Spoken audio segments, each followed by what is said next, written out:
Sahabat Quran insyaallah dirahmati Allah Subhanahu wa taala.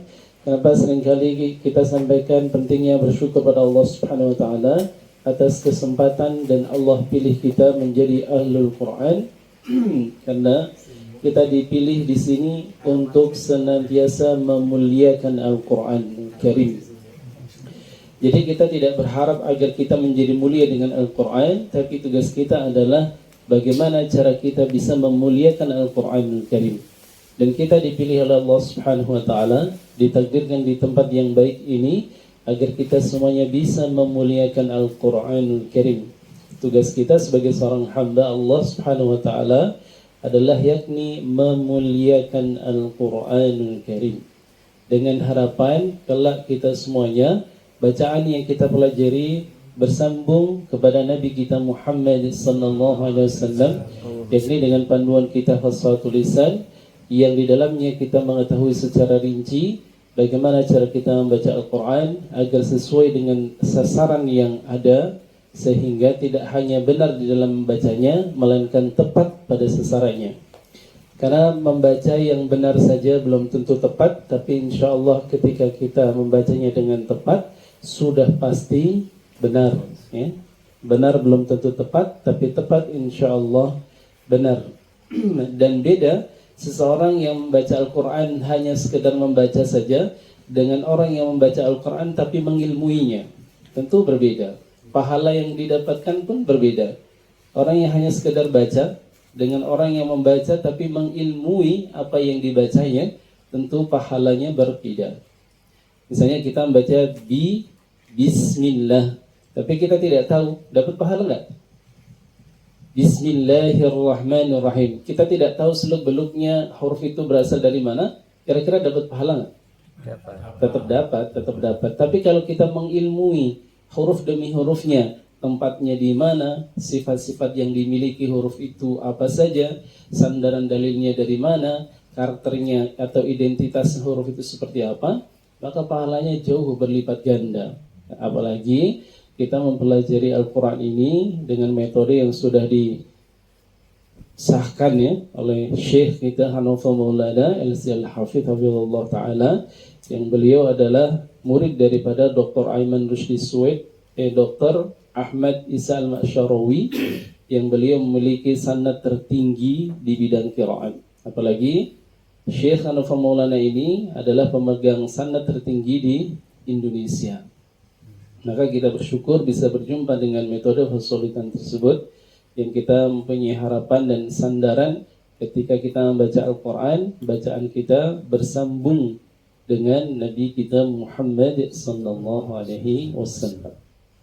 Jadi kalau kita mengilmui, pahala yang kita dapat berlipat-lipat. Apalagi kita mempunyai niatan untuk membaca Al-Quran dengan tujuan menjaga agar bacaan Al-Quran kita bisa bersambung dengan Nabi kita Muhammad SAW, maka kita termasuk orang-orang yang diizinkan oleh Allah Subhanahu Wa Taala, sebagaimana para pendahulu kita yang menjaga Al-Quran, yang mengambil inisiatif untuk memberikan tanda titik, ya kan? Karena dulu Al-Quran ditulis tanpa titik dan baris. Al-Quran hanya ditulis gini-gini sih, nggak ada titiknya, nggak ada harakatnya, ya kan? Kalau Al-Quran turun sampai saat ini kepada kita tanpa titik dan baris, kira-kira bisa membaca atau tidak?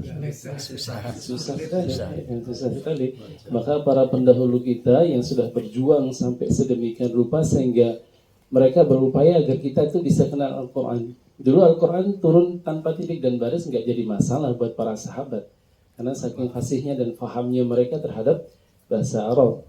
Tapi karena semakin banyak ketika Islam sudah tersebar luas ke bangsa-bangsa selain Arab, maka muncul kesulitan-kesulitan di sana. Maka di masa Muawiyah, Abul Aswad Ad-Du'ali, beliau mengambil inisiatif untuk memberikan tanda titik. Tanda titik untuk tanda baca.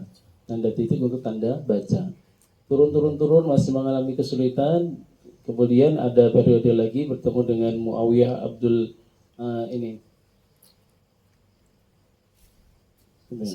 Malik bin Marwan, beliau memberikan tanda titik untuk tanda huruf. Kalau Abul Aswad Ad-Du'ali itu tanda titiknya untuk tanda baca, Kemudian Malik bin Marwan itu tanda titiknya untuk tanda huruf. Ya. Lambat laun justru semakin kesulitan. Kenapa? Terlalu banyak titik. Titik-titik yang diberikan oleh Abdul Aswad Ad-Duali dengan Yahya bin Ya'mar dan teman-temannya itu hampir sama. Contoh misalnya idza ja i titik za titik dan titik ya kan? Titik dan titik. Jadi karena hampir sama, maka kesulitan di dalam membaca Al-Quran.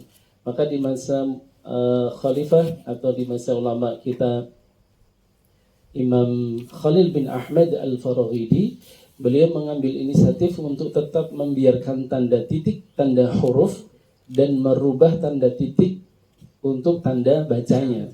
Ya, sehingga sampai sedemikian yang kita pelajari saat ini. Ya, dulu awalnya titik itu di atas untuk tanda fathah, titik di bawah untuk kasrah, titik di kiri atas untuk dhamma, ya kan? Karena bercampur dengan titik-titik untuk tanda huruf kan sulit membedakannya. Diambil, dipotong sama Imam Khalil bin Ahmad Al-Faraghidi. Jadi alif itu, fathah itu pakai alif kecil, miring, fathah. Kasrah pakai ya kecil miring, ya kecil. Dhammah pakai wawu kecil. Nah, kemudian lambat laun disempurnakan sehingga sempurna sampai saat ini. Fathah, kasrah, dhammah. Prosesnya panjang. Jadi kalau kita tidak mau mengilmui, ya kita kurang bersyukur adanya para ulama terlebih dahulu. Dan ketika kita mempelajari, maka hadirkan beliau-beliau ini yang sudah berjuang sedemikian rupa agar kita bisa kenal Al-Quranul Karim. Jadi beliau berjuang itu untuk siapa?